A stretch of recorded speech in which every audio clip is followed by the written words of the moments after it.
Good morning! Ha, yung item, yung Montero na yan. Ade kay Arian, kay purong kugat paragkag. O, yung puti akin.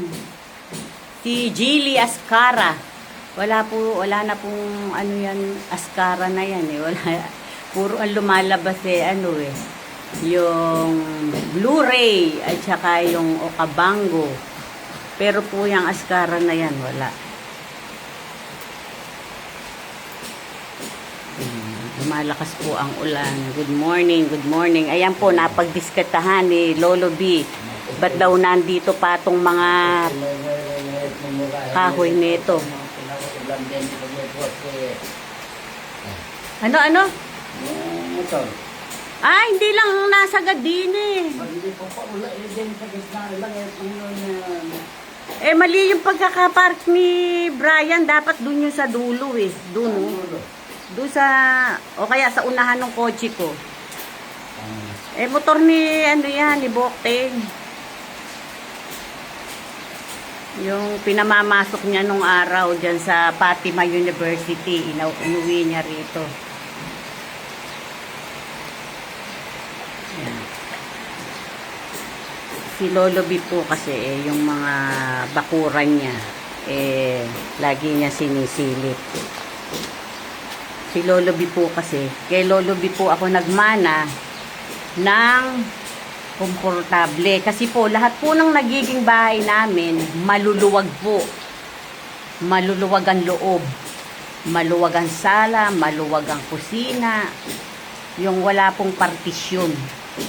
Kay Lolo B ko po minana yun.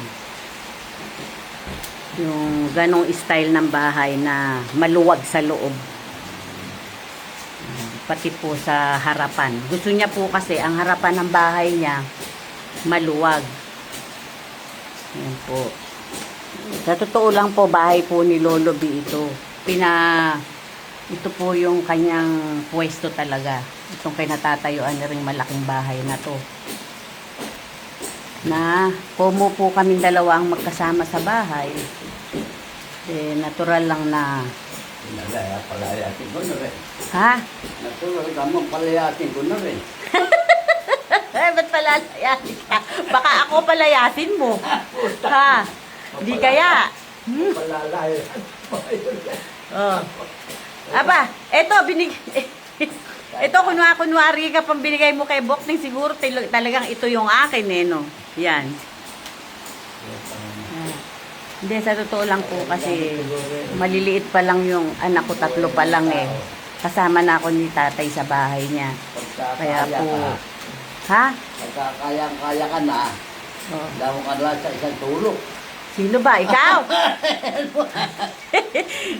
Ikaw ang may gustong bumukod. Saan nga ako, saan pa ako tatayo, saan pa ako magtitira ng sarili ko, kung di ako pupunta sa...